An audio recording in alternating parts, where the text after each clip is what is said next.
episode has been brought to you by Schedulicity. Welcome to episode 96 of the Connected Yoga Teacher podcast. Last week I did an episode on CEO planning, and I shared near the end of that episode how I was getting to my daily yoga practice thanks to this interview with Matt Kowald, the co-author of Yogis Journal.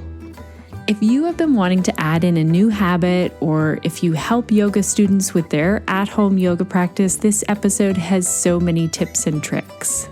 Also, Matt has an amazing offer just for our Connected Yoga Teacher listeners, and I have a gift to give a few of you as well. I will tell you more after the interview with Matt. Before we get into the interview with Matt, I want to share a couple of shout outs to yoga teacher listeners and members of our Connected Yoga Teacher Facebook group. If you're wondering how you can join that group, go to theconnectedyogateacher.com, and right on our homepage, you can see the join button. Catherine Romanek wrote in and said, Shannon's podcasts are a great way to connect with so many teachers in an in-depth format.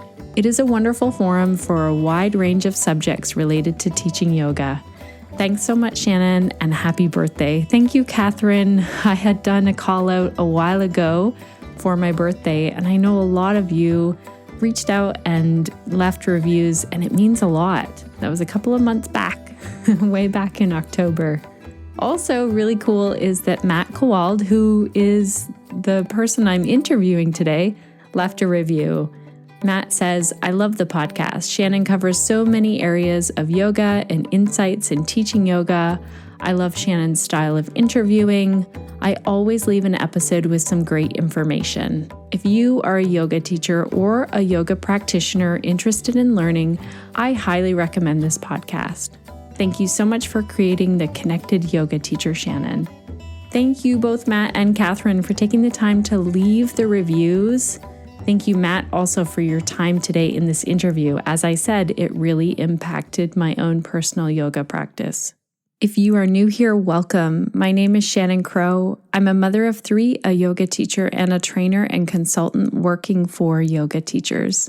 This podcast was created for you, so you can connect to information and inspiration every single week and feel supported as you navigate the sometimes very tricky jungles of yoga entrepreneurship.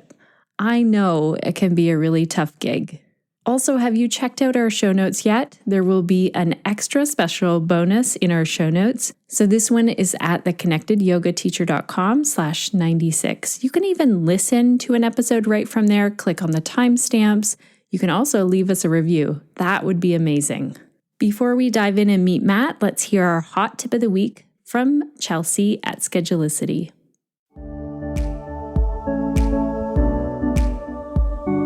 Connected Yoga Teachers, this is Chelsea from Schedulicity with a hot tip of the week. Schedulicity's package management add-on is a great option for yoga teachers. This allows you to create an incentive package with a discount that can add value to your students' visits and help ensure their return business. If each one of your classes costs $10, you could create a 5 for $40 package and offer it online.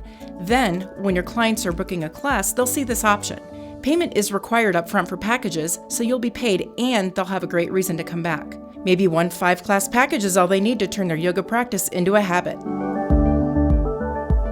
Thank you, Chelsea and Team Schedulicity. I love that you now offer packages. When I work one-on-one with students, I always suggest a package of 4 classes. I feel like that's really the magic time where we can usually create a very customized at-home yoga practice that they can commit to and then carry on.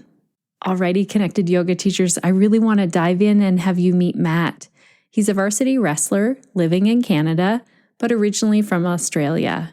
And you will hear today how his athlete life is what sparked his interest into habits, routines, and journaling.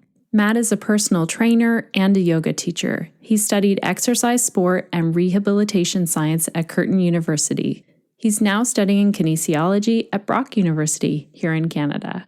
As I said before, Matt is the co-founder and the co-author of the Yogis Journal. The intention of the journal is to help people create meaningful rituals and habits around yoga. As a side note, I also want to give a shout out of thanks to Laura Japelin. Laura, I hope I'm saying your name correctly. She's the other co-founder and co-author of the Yogis Journal, and also to Jess Taylor, who's in charge of social media and customer service. And let me tell you, this is one company that really jumped onto my radar right away for amazing and personal customer service. I think I first saw the Yogis Journal on Instagram, and it was there that I expressed a real curiosity and an interest. And right away, they sent me a copy of the very first version. And I have to be honest, it was so beautiful, I didn't want to start using it. I instead gifted it to my mom, who's also a yoga teacher. I should call her, actually, and see if she's using it yet. Around the time of this interview, the Yogis Journal was going through a renewal process, and I ordered one for myself, and I ordered a few Christmas gifts. And I also ordered a few that I'm going to share at the end of today's episode. Stay tuned for that. But I want to tell you that, again, there was this real reluctance to start because it is a beautiful book. Now that I'm using the journal daily, I have to say, wow, is it ever helpful? Not only to continue with my daily yoga practice, but also just everything else I'm doing. Here's an example of what I write down every day with this journal. First of all, I write down 3 things I'm grateful for. Then I write my intention for my practice or my day. 3 things I plan to complete that day, and I love how it's 3 things. I've talked on the podcast how I really believe that we can get 1 to 3 things done for our day. Really, that's all we can usually do, even though we might be tempted to write down 100 things. There's also a place to jot down a mantra beginning with I am. And there's 2 things that I did well in my practice and 1 thing I could improve on in my practice. Matt's going to talk about the reasoning behind that today. There's also a free flow place where I can draw or write. And then there's some tracking where I can track, am I eating well? Am I drinking water? Am I doing my meditation, my asana, my morning ritual, and my pranayama? And at the end of the day, and this is new for me, there are prompts where I can rate how I felt emotionally and physically through the day, and also a place to record something I forgive, and a place to write down a moment that I can really treasure from the day. So I have to say, overall, it's just a really fast way to be very intentional and mindful about my day. The journal, as I said, is beautiful. And I also love how it's rooted in the 8 limbs. And each week I have time to plan and reflect. And it also is really rooted in the philosophy of yoga and the science of building habits. The science of building habits is an area where I love to kind of geek out and ask a lot of questions. So that is what you're going to hear me asking Matt today. And as I say right at the beginning of the episode, it's a bit selfish because I really wanted to dig in and see how I could improve my at-home practice. After we chat with Matt, I'll give you an update on how that went. Let's dive in and hear from Matt. Welcome to the Connected Yoga Teacher podcast, Matt. It's great to have you here. Thank you, Shannon. It's great to be here. I'm really excited, and this might be selfishly, to talk to you about building habits and forming an at-home practice for myself and also helping my students. Because I have to say that moving from summer to fall and fall to winter, these are hard transitions for me. And I get motivated to do something new, like around September and again, New Year's resolution time. But then it starts to dissipate a little bit. So first, tell us what got you interested in this work of helping people with their habit, specifically around yoga. Yeah, for sure. So I was first introduced to habits in sports. So when I was younger, I was interested in martial arts, and then I found freestyle wrestling. And so I went to university to study exercise, sport, and rehabilitation science in Curtin University in Australia. And I was first introduced in habits in motor learning. So talking about how to learn and repetition and everything. And then I learned about habits. So then I became obviously very interested because it's the basis of what we have to do. So they were talking about it, how if you repeat over time, and there was that 1,000 hour rule to become a professional in something or become automatic. And so then I looked in deeper and deeper and haven't looked back since then. So that was when you were in university. Are you from Australia? Yeah, I'm from Perth, Western Australia. So for the people that don't know where that is, so there's Australia and everyone's familiar with Sydney, Melbourne. They're the big capitals, and then Perth's on the completely other side, and it's the only city in Western Australia. Wow. And so what brought you, now you're in Canada, what brought you to Canada?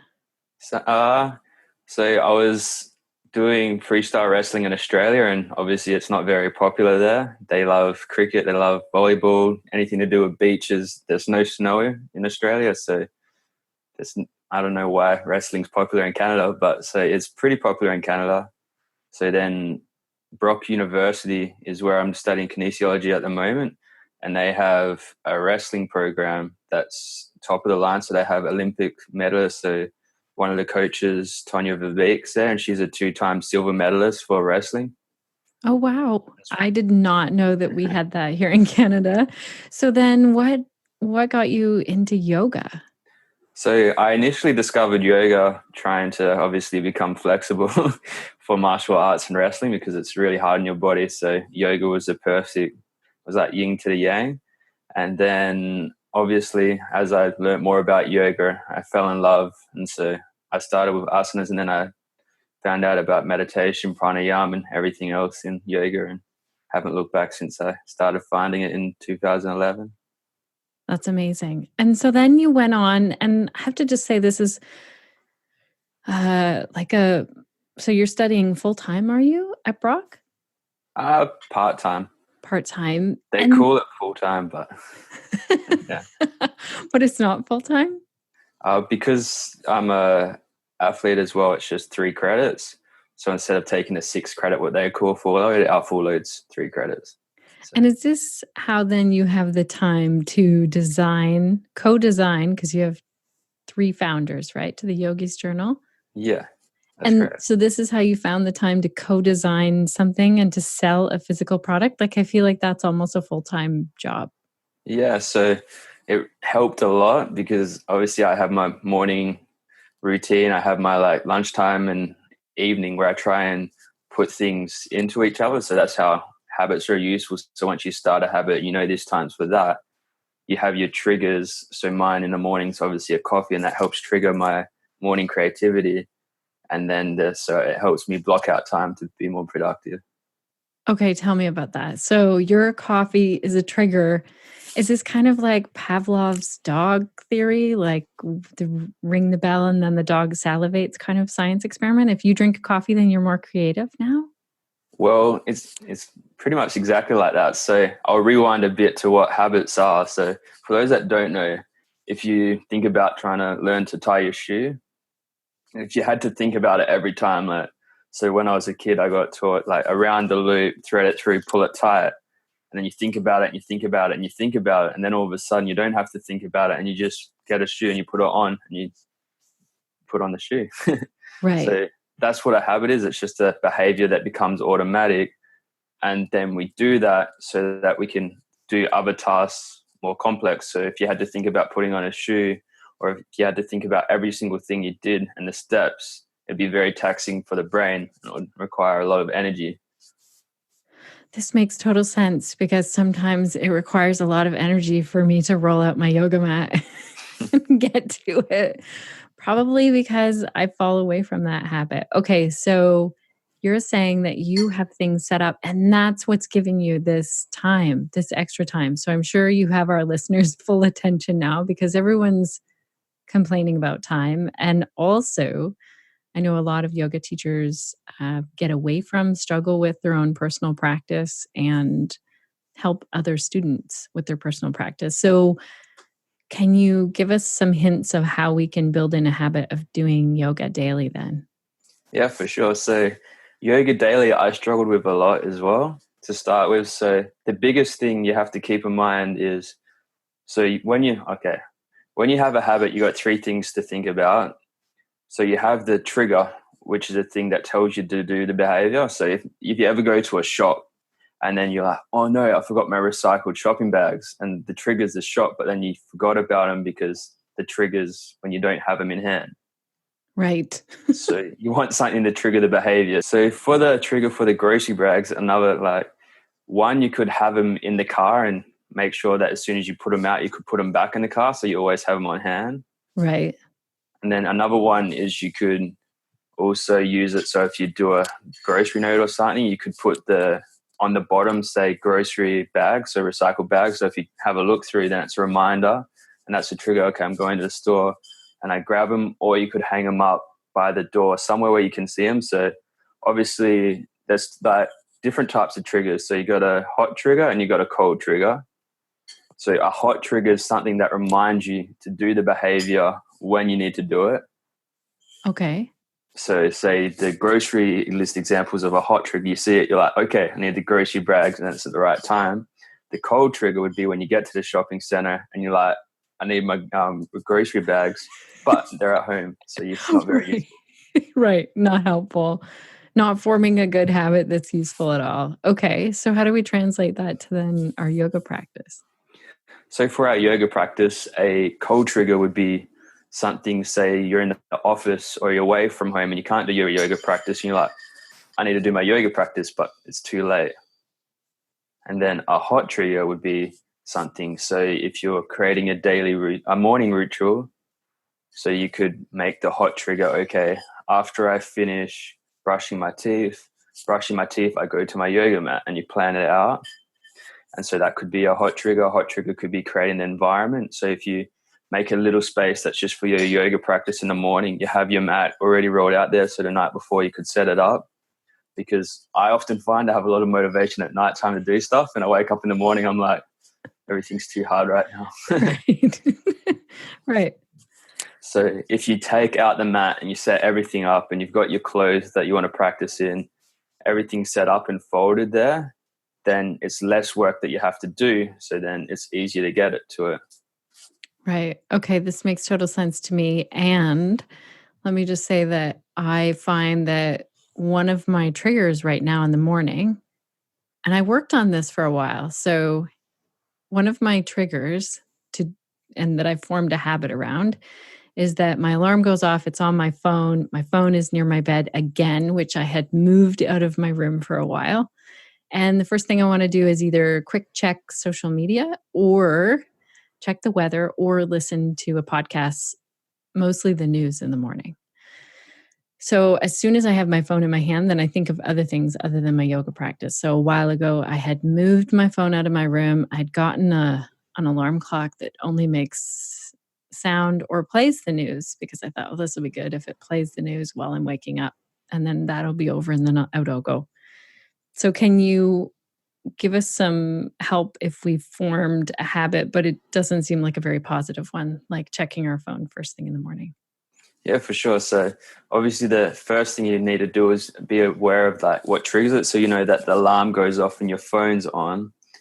So then one way that you can do it is completely remove that habit. And so that's by incrementally taking it off. So if you try to do it, the biggest thing, what I find is people try to take away all at once. Yeah. And if you do that, then you're arguing with your mind and you're arguing with your old habits, and then everything seems too hard and it becomes overwhelming, and then you ultimately give up. So Right. the best thing to do is like slowly take it away in increments. So say if you're doing it, say, okay, I know that I'm going to be triggered to do it. I'm going to set a timer and I'm allowed to look through it for 2 minutes, and then I'll put it aside and then I'll continue. So you could use that as a pathway in, and then you can slowly reduce it when you feel comfortable to a minute, and then to 30 seconds, and then to not at all. So you're slowly reducing it over time, so it doesn't feel like such a big jump. Right. Okay. I like that. So So I slow could and set steady. 2 alarms. I could set one alarm that is like, now's the time to listen to the news. And then in 10 minutes, it's over. Yeah. Okay. That's like one way to do it. And the second way is you could replace it. So you say, instead of doing that, I'm going to put on some nice relaxing music. So it's still listening to something, but it's listening, like replacing the news and sitting like to something that's playing while you're doing your morning ritual. Right. Okay.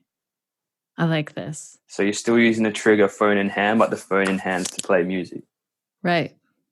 So it's like almost that we can make the phone be part of the ritual if we are listening, if we have some kind of playlist. And I can see how this would be so important to set it up previous, like maybe move all the apps over and only have like a Insight Timer is an app that plays really nice meditations and music. And okay, I can see how that would be helpful. And another handy thing is that what I try to do, I haven't done it for a couple of days, but I always try to put my phone on flight mode. Oh, because obviously the notifications are designed to pull you in. So if you have your phone on flight mode, and then as soon as you've finished with what you want to do, then you can take it off, and then the notifications will start jumping in. So that would be my next question. Can I use it kind of as a reward system? Like I need to do my yoga first. My phone's in my hand. It's on airplane mode. But then as soon as I'm done my practice, I can turn it on and check. Could I use it as a reward, or does that work? Yeah, for sure. You could. So one very important part of habits is, so you have the trigger, you have the action, and you become the reward. So if you're not liking what you're doing, then you're not going to continue to do it. So if you touch a hot pan and it burns you, you learn very quickly, I don't like that reward, I'm not going to do it again. Right. So if you make the reward, so whatever reward it is, if you write it down for long term, say after 90 days of doing the practice every morning, I'm going to go on a coffee date with some friends, or I'm going to go to the movies, or do anything that you like, then that helps because you see it in writing. You're like, okay, I know after this time accomplishment, I'm going to do that reward. And the important part is that you actually do the reward and celebrate, because a lot of people perform things and then they don't celebrate the success, but then they bring a lot of attention to what they don't do so well. Right. Oh, this is so true. I'm a big corporate of that one. So I'm working on celebrating a lot of the small wins. Right.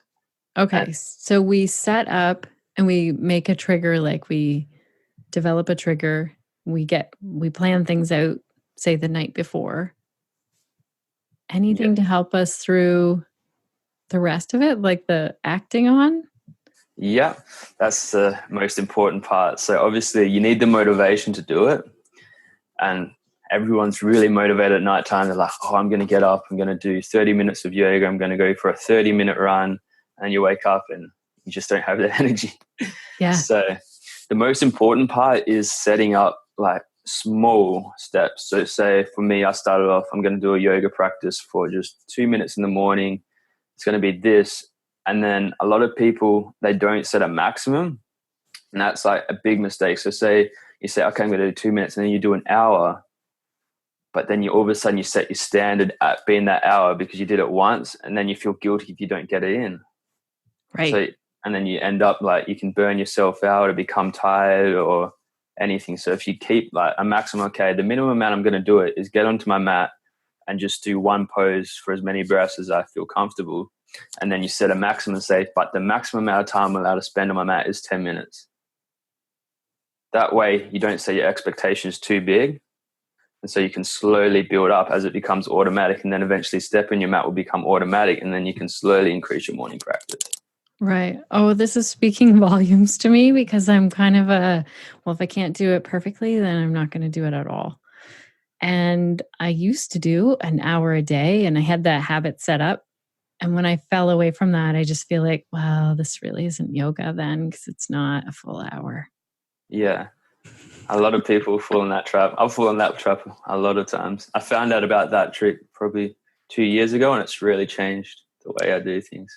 Yeah, that makes sense. I mean, often I tell myself, okay, just, one yoga pose. But you're right that I'll end up being there for an hour, and then the next day I'm like, well, I can't. So I like this, setting the maximum time. So you'd set a timer or something. Yeah.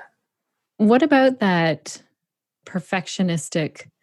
What about when we fall away from it then? What if we don't even make the 2 minutes, and then we're just beating ourselves up thinking, oh, I had this streak for a few days and now it's gone? The biggest thing is to come from a place of self-love. So if I miss a day or two, I to think, okay, what happened? Why didn't I do it? Okay, I understand these circumstances. And you don't beat yourself up, you just reflect on it. And you okay, and then you can sort of add. So obviously things come up in life. Some mornings you miss your alarm, sometimes you just don't have the energy. But then if you plan ahead, so say one of my favorite activities is if then. So if then whatever could happen. So say if then I sleep through my alarm, I could just get out of bed and spend 30 seconds in child pose. So you're planning ahead. So you know, okay, if this happens, this is what I could do. So Oh, you're this is set up. good. So if you write down, already make a small commitment to what you're saying. So it's like the step one, and then there's like the open loop. So this is a thing in psychology where they talk about if you start something, so say you read the first 2 paragraphs of a book and you put it down, you're more likely to finish the book than buying it and putting it in the bookshelf. Say that again. So if I buy a book and I read the first 2 paragraphs of it, I'm more likely to finish it than if I just was like, oh, here, pretty book, and I just set it on my bookshelf. Is that right? Yeah. So then your brain automatically, okay, I've started something, and then it wants to finish that thing. Okay. So it's like a little tendency. Right. So then if you plan out what you're going to do, you write it down and then you plan ahead. So if this happens, I can do this. And you could do it like 3 to 5 times for an activity. So you plan ahead. Okay, if I miss it in the morning, then at lunchtime, I'll just scoop away to a quiet place and spend 30 seconds in downward dog or something. So you're still getting your yoga practice in every day. Okay. And so in terms of daily practice, is there often we hear, or I've heard, that doing yoga once a week is okay and doing yoga twice a week is better. And then I know from experience how great it can be to have a daily practice. So is there a magic number of here's how the brain works for a habit? Yeah, so obviously they've done a lot of research into how long it takes to form a habit. And the thing is, it's not really a magic number. They had a range of 18 to 256 days. 18, did you say? Yeah. So say a really simple habit, waking up in the morning. This is what I try to do every morning, is having a glass. For me, it's a liter of water with some lemon juice in it. Yeah. That's how I start every morning. And so obviously one like that could become automatic after 18 days where you're just drinking a glass of water. But the more complex it is, the longer it takes. So do you get that water ready the night before? Yeah, that's the key. It is, because I'm like a zombie in the morning. I am too. It takes me at least 10 minutes of doing stuff to start to wake up. I know. Okay. And so 18 to 200 and some days? Yeah. The exact number, they're not sure. Like, it all depends on the difficulty, how much complexity is, depends on the person. But you can tell with feel like when it's a habit. I didn't word that sentence very well. You can feel like when it's a habit. So if I don't do something that is a habit, I'll feel like I'm missing something and I'll get a very big urge to do it. And that's when you can tell that it's becoming a habit. So it feels like something's missing if you don't actually do it. Right. Like brushing my teeth is really important. Like I can't leave the house without brushing my teeth after my breakfast. And I can't go to sleep if I can't brush my teeth. Like I would really feel. Yeah. Okay. And then brushing your teeth is a very good example of something that you can use. So if you're making a habit and you want to make a series of things in the morning, you could use brushing your teeth as a trigger to do something else. So you're like, okay, I know brushing my teeth is a habit that I do every day at this period of time. Before I go to bed, I brush my teeth. So then after that, I could use brushing my teeth, and then I'll do some deep stretches or some meditation or some pranayama before I go to bed after that. Because you know it's a part of your day that you always do and you feel incomplete without doing it. Like if I go to bed and lay in bed and I haven't brushed my teeth, I'm like, okay, I got to get up and brush my teeth. Right. And so you're saying that possibly that's the way we could feel about our yoga practice then, that it'd be such a habit and ingrained in what we do that we would really miss it. Yeah. Is there a better time of the day to set that up? For me, I find like the 3 main times, the best set of habit is like in the morning. Early in the mornings when least people or there's the least distractions. So if you set up a time, say like for me, I try to get up at 6 to 5:30 every morning. I'm slowly working my way to 5:30. So I got back from India not long ago. So I'm like trying to recover my time. So I used to wake up at 5:30. But then a tip, if you do want to wake up earlier, don't try and do it at once. Slowly and gradually come back down. So like for me, I try to do 10 minutes every week to 2 weeks as I feel comfortable. Right. And sorry. So first time in the morning, you were saying there's 3 times. For very first thing in the morning, what other 2 times? around lunchtime. So these are in general days. So if you're working or anything, you've got a lunchtime set up. So, okay, I've got this time at lunch. I could set it up so at my lunch break, I'll do 10 to 20 minutes flow and then I'll eat my lunch. Right. So you got that time set aside that's free. And then at night time is another time where we normally have a routine set. So it's like dinner, and then you could set it as part of your wind down time to include a yoga practice. Okay, this is good to know. And so if we're trying to set up a daily yoga habit, we find the time that works for us during the day. Yeah. And I even said daily. Now, what if we just want to build a yoga practice? Do we start adding it in? Are we like, okay, let's try once a week and then let's try twice a week? Or do we just say, no, let's do a tiny little bit 7 days a week or 5 days a week? How does that work? So if you want to make it a habit, consistency is important. So consistency over volume. Okay. So even if it's just say, okay, if you can find a spare 5 minutes, set it in this time every morning.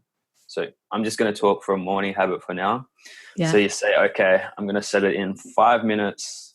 So you've got your maximum. Okay. So say you want to get 5 minutes ballpark, your minimum. So say, okay, if this happens and this happens, I can still get a minimum of 30 seconds on the mat. And then you say, okay, if everything's going well, set the upper limit, say 10 minutes. So then you know that on average, you want to spend around 5 minutes on the mat. And then obviously environment's very important. So if I'll give an example that's easier to understand. If you say you want to quit sugar, and on your counter you've got cookies, and your cupboard you got candy, and you got sugar food everywhere, quitting sugar is going to be extremely hard. But say, okay, I'm going to quit sugar, and in your cupboard you just got vegetables, and you got just like oats. You don't have any sugar. There's no cookies in the house, and it's just fruit and vegetables. Then it's going to be a lot easier to quit sugar. So if you need to get your sugar hit, you have to get in the car. You have to drive all the way to the shops and get it. So. Right. Okay, so this is bringing to mind a couple of internal struggles that I've hit in my life. So I have 3 kids. When I started doing yoga, they were really young, so they'd be babies. So they could wake up at any time, day and night. And actually, I know that I had a 45-minute practice when Sage was a baby. I had a 45-minute sadhana in the morning that I stuck to every day for 40 days, which seems like a bit of a miracle now, but I had really tried to work hard and do that. So kids is one thing for sure that's been one of those things that in life I feel like can throw things off the rails. And another one right now is the podcast. So on Monday mornings, the podcast gets released at 4:45 Eastern time. And so around 5 o'clock, I try and get out of bed, get the post updated, email the guest, email our sponsor, do all these things because that's really like top priority of the day. And I've thought, as a yoga teacher, should I be just setting it aside like the world's not going to end? Should I try and still get up at 5, but do at least 5 minutes of just some kind of a yoga practice? Or do I leave it until after I get the podcast done? I don't know. So I'm talking out loud of my own struggles, and I'm going to see if you have any ideas. Yeah, so on that one, if you know that's going to happen, or if you're like trying to do your practice and all you're thinking about is doing that, then it's really hard to practice. Yeah. So then with that in mind, it might be better to say, okay, I'm going to wake up, I'm going to do this, but as soon as I click that send button and it's finished, I'm going to set aside. So that's going to happen. And then you can use that as your trigger. As soon as that's finished, I'm going to go back. So you have a place set up where you're going to perform your yoga practice. You're going to go there and then say, okay, I'm going to spend a minimum amount of time here and a maximum amount of time here, and then set it up. And then you can like send it, forget it, and go there. Right. Okay. So that comes to the if, then, I will. So planning ahead, saying, okay, I know every Monday this is going to happen. So when this happens, I will instead do this. Right. Okay. Anything else that you've learned through the years about forming habits and ritual? Anything else that's really helped you? Yeah, so the last thing I didn't really talk about is the ability. So setting aside. So if we want to make a morning ritual, it's very important that you have planned to go to bed at a time to allow it. So if you say, okay, I'm going to be waking up at 5 a.m., but I'm not going to bed until 12 or 1 in the morning, Right. it's not going to be sustainable. So you have to plan ahead. So if you know that you want to create a morning ritual, say you want to be waking up when just before the sun rises, so say 5:30 in the morning, you want to plan ahead, okay, I'm going to start winding down at night at 9 p.m. So if you want to get to bed by 10 p.m., so planning ahead, and that's where creating a nightly ritual is important. So for me, I try to stop doing everything related to work and off my phone at 9 p.m. Mm-hmm. And then I have like an hour of where I can sit, talk, read a book, and then I try to get some slow, I do like stretch yin yoga sort of, but not as long as yin yoga. So slow, relaxing poses at nighttime. And then I try to do some left nostril breathing. Obviously, I brush my teeth and take care of showering and everything like that. And then I go to bed. So I set up an hour where I can slowly relax, wind down, and get to bed. Right. So creating a nightly ritual helps you with your morning ritual. So if you're saying, okay, I'm going to get up at 5:30 a.m. and do it every day without much sleep, it's very hard. So one other question this is raising for me is like this this desire that I feel in myself, and I kind of fight against it because I know it doesn't actually work, is this desire to add a new start. Like say, for me, it's September and January. These feel like my new starts. Or even when I get a new, I have like a bullet journal that I use when I'm getting near that new book, then I have this desire to start like a new schedule. And my instinct is to add in like 4 things that I'd like a daily yoga practice. And, you talked about your lemon water. I've had that, or walking outside, or gardening, or being more present with my family. Like, then I think I should add all these things in. So do you have any advice around if we're feeling like I just want to make all of these changes? Yeah, so that's one of the first things I like to do when I'm like planning out, okay, I'm going to change my schedule and everything, is writing down a list of the things that you'd love to do. Right.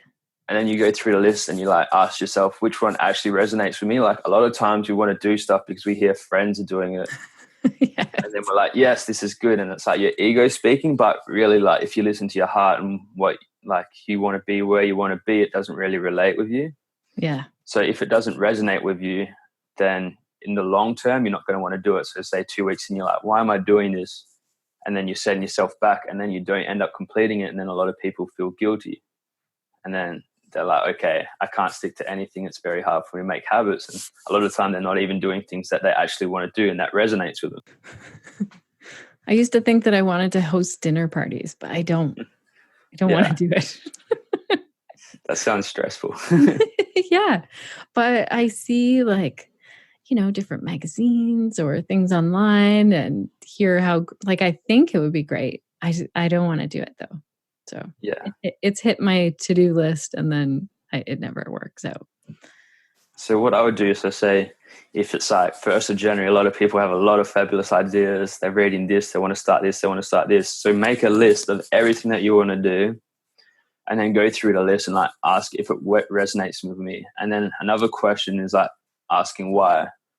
So if you want to do a yoga practice every morning, you have to ask yourself, why do I want to do that? So I know it will make me feel better. I know if I do it, I'll be at a peaceful state of mind every day. And then I know that it will help decrease, so I know it will do this, I know it will do that. And then when you question yourself, so like sometimes if you're going through stuff and you're having a bad day, you're like, why am I doing this? And if you already know why, it's very easy to answer that question to yourself. Right. I'm doing it so that my family has a nicer person to live with. Okay. So this gets into, because we talked about New Year's resolutions. We know that there's like statistically, that's when everyone hits their big goals. And then I think it's by not even the middle or end of January or into February that people fall away from it. So what about when you said already the self-love, like the ahimsa part of it, be gentle with ourselves.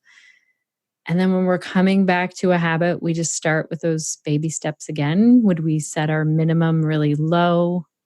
Are there some tips on that? Yeah. So obviously you start with why. And then another big thing is starting with 1.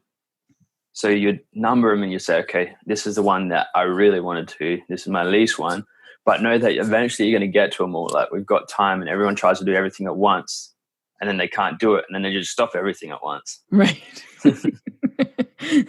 Like, forget it. I'm just going to eat Netflix or eat chocolate, watch Netflix instead of doing my yoga practice. Okay, that might just be me. I've done that before as well.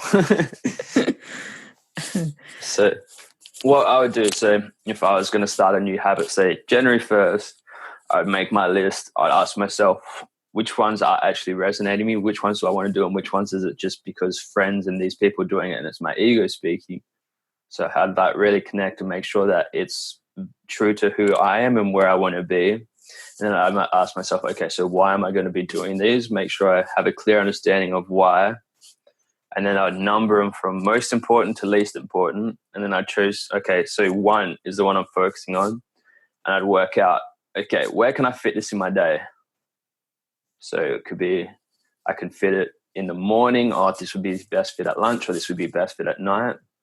And then I'd plan out, okay, so if I'm going to, the easiest thing to use as a trigger, obviously, is a behavior that you do. So if you know you're going to brush your teeth at this time, then after I brush my teeth, I'll add in this, and then afterwards I'll do that. So you can fit it in between your routine. Right. And then after that, you have to work out, okay, so how much time do you want to set aside to perform it? So you have to know how long you're going to be doing it and make sure you have the ability to do it at that time. So say if I'm going to do it when I'm at work, but there's no space to do it when you're at work on your lunch break, then you don't have the ability. So making sure you have the ability to do it, the set amount of time set. So write down, even say that, okay, if I'm not having time, I'm not having a good day, it's okay that I do it for this amount of time. So making sure that you write it down, that it's okay to not do it for the full amount of time. And then I'd set my upper limit plan. So if I'm having a really good day, I feel great. After this amount of minutes, I'm going to step off my mat, or I'm going to stop doing the behavior. Right. So is this what motivated you then to create the Yogis Journal? Like, it feels like a lot of that stuff is in that. And what does, like, how does writing it down really help us to form that habit? Yeah, so the whole idea with the Yogis Journal was to try and so for me, I really struggled to get a full yoga practice. I didn't know about pranayams and some meditation techniques until a few years into yoga, because I found it for asanas, and obviously asanas is a big component of Western yoga. And so everyone knows about asanas, but then they don't realize the other framework behind yoga, like the yamas, niyamas, and then concentration practice, dhyana, and they don't know about pranayam. So they know about a small aspect of yoga, but like I found that pranayams helped me so much with concentration, breath work, just the feeling of like calmness. And obviously meditation's huge, or concentration practices, focusing on my breath, has helped me so much. So then I wanted to create sort of a trigger in a journal. Yeah. So how I use my journal is I'll have it by my bedside table. And so obviously it's got my morning triggers where I'll start and I'll think about, okay, what am I grateful for today? So that would set me into a positive mind frame. I set my intention for today. So if you're not setting an intention, you're not thinking about what you're going to do, then you just go on the day and you're reacting. So this happens, I react to that. This happens, I react to that. But if you take the time to set yourself, come from like a standpoint of love, positivity, gratitude, thankfulness, then you know, okay, if this happens, my intention for today, and you can bring yourself back to your intention. Right. So I try to set it up as a framework that would help me set my mind in a positive way, and it would also be triggers. So if I look in my journal, I'm like, okay, I've got to do pranayama today. I've got to do my morning ritual today. I've got to set some time for my practice, whatever your practice may look like. And then reflecting on your practice. So as an athlete, journaling's key for me to grow. So as you journal, you're like reflecting, and then as you reflect, you're like, okay, I can do this better, I can do this better. But then a lot of times when people reflect, they come from a place of not so much negativity, but they look at what they're not doing so well. Yeah. And then you can get really down on yourself. So you're like, okay, in my yoga practice, I'm not doing this so well, I'm not doing this so well, I'm not doing this so well. And then you're like, man, I've got so long to go. And then you get down, and then this leads to a lot of people giving up rather than saying, okay, I'm doing this great, I'm doing this great. One area that I could work on and improve on is this. And then you can like come from it as a mindset of, okay, I get to improve on, rather than, oh, I'm not doing so well, I suck at this, I have to improve on it. Right.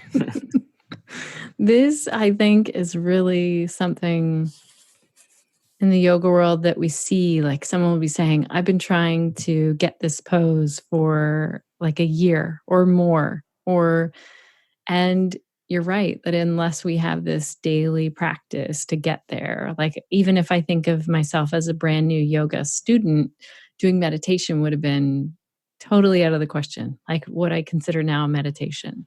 I just couldn't drop into meditation at all. I had to practice and build it up. But you're right. I might think, oh, I should be able to sit for 2 hours in meditation, where instead I could think, hey, I did it. I've done meditation for 7 days in a row. So that's good reframing. And so you put the Yogis Journal beside your bed, and that's part of your trigger. Yeah. And I really appreciate how there's no dates in it. Like it's not like a calendar. So you could easily miss a day if you did, and it's still okay. I mean, you could miss a month writing it down and then start again, which is really, really pretty cool. Yeah, that was like one of the other big things is that obviously stuff comes up in life. We're all people, we get busy. So if you forget a day, then it's not like a date set and you have to skip a page and you're like, oh, I feel really guilty for this. So it's like that designed in it. And then, sorry, I just lost my train of thought. Oh yeah, and then as you were saying before, I kind of use my journal as my phone in the morning. So it's my trigger. I get my journal in hand and then it reminds me of everything to do. Oh, wow. That was another thing. So like, you know how you say your phone reminds you to check the weather and do this and do that?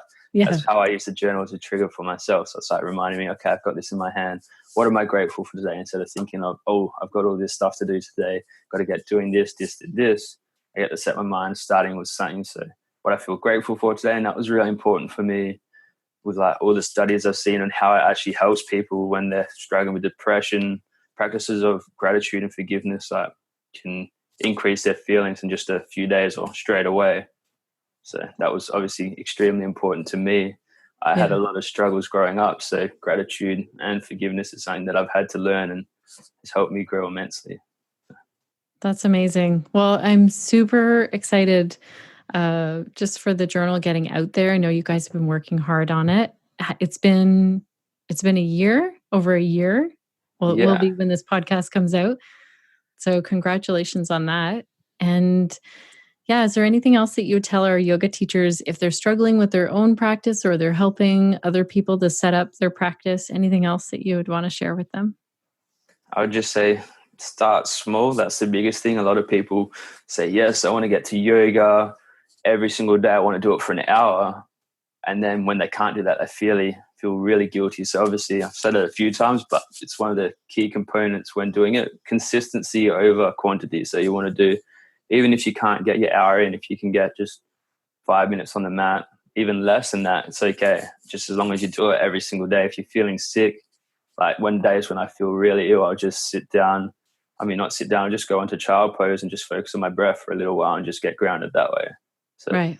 Obviously starting small, explaining that it's not so much about volume, but it's about consistency. And then over time it will become automatic and you just jump on your mat and then become more fun and you just start exploring. So it happens over time. And the second thing is come from a place of love. So if it doesn't happen, say you miss it for whatever day and you haven't done that, if then I will exercise, just forgive yourself. That's the biggest thing. I know like I'm very key for it. I'll hold on to a lot of things. I did this, I didn't do that. And you hold it up and you stress about it. And then it becomes this just, you constantly think about it and it just becomes more present in your mind. So if you come from a place of forgiveness and just let it go, so write it down. It's like, I didn't do this, but it's okay. Then in the future, if this happens, I can do that. Come from a place of like reflection and self-love rather than saying, I didn't do this, I'm not good at this, I can't do this. And then it becomes very negative. So making sure you come from that mind frame. Yeah. Well, thank you for that. How do our listeners then see and buy Yogis Journal if they're interested? So yeah, I've designed the Yogis Journal to help people create a morning ritual, to create a daily practice and incorporate the parts of yoga I love and try and include the 8 limb paths. So if you'd love that, if you're interested, you can just visit the yogisjournal.com. Yeah, it's a pretty fantastic journal. I've never seen anything like it. It's really specific to yoga, but then also, like you said, the 8 limbs. I think it's fantastic that that's all in there, as well as all of the other stuff. Well, thank you so much for your time today, Matt. It's been great chatting with you. Thank you. It's been incredible. Wishing you a great day, and all the listeners have a great day. And I look forward to hearing. And if you have any questions, feel free to email me as well. The email is on the website, so if you email that, I'll get back to you straight away and can help you with any questions you have. Very cool. Thank you for that. You're welcome. Well-connected yoga teachers, I would love to hear from you. How was that? What are your key takeaways? What are some things that you thought, oh yes, this would help me, or yes, this is exactly why my habits and rituals and my daily practice work? I'm also curious if you're going to start to use this with your yoga students. I want to tell you about a couple of my own key takeaways. So I'm working with a yoga mentor. Shout out to Amanda Green. She's fantastic. One thing that she did really helped me with my daily practice. She knew that I was struggling. We were working on having me practice 3 times a week. So one thing that she offered to me was to literally have a virtual call 3 times that week so that I would set that in motion. And it happened. And then I thought, you know what? If I can make this happen because I'm accountable 3 times a week, I can make this happen every single day. And I have to say, what really helped me the most from this interview is where Matt talked about having a minimum and a maximum. So I had told myself I will do this amount as my minimum, which is really like 5 minutes. Just sit on my mat, do a little bit of movement, do my meditation, then do my pranayama and my journaling quickly afterwards. It might sound like a lot, but I've gotten it down that my minimum right now is about 5 minutes and my maximum is 40. And I have to say that when I have those days and I have that time to do a 40-minute practice, it's lovely. And I also have stopped feeling guilty on the 5-minute days because that still happens. Also, you probably heard me talking to Matt about podcast day on Monday when I get up really early, and I was doing the podcast task list on Monday morning. And what I ended up doing was passing this over to my VA because she can completely handle this on a Monday morning. And I also made it so that it doesn't have to happen at 5 a.m. It needs to happen by 9 a.m. So for those of you who go to our show notes between the time of 5 a.m. and 9 a.m., you might see that there's not a featured image. It might look a little different. And that is because we just haven't gotten in there and updated the post. And that is because I am busy doing my yoga. My VA is doing her morning routine. And we have made it not the top priority. And I have to tell you, this is not easy for me. This is my work. Over and over again, I like to put other things first. But when I put my own personal practice first, things just get easier. So I would love to hear from you. Do you have a personal practice? What struggles do you face with your personal practice? And would you like a Yogis Journal? So there are 2 amazing offers, and I feel like this is perfect timing because here for our family, it's Christmas Eve when you receive this episode. We're also gearing up for the new year, so we've got some holiday time, and maybe you have some holiday time. Maybe you're setting your goals for the new year, and I would love to help you with that.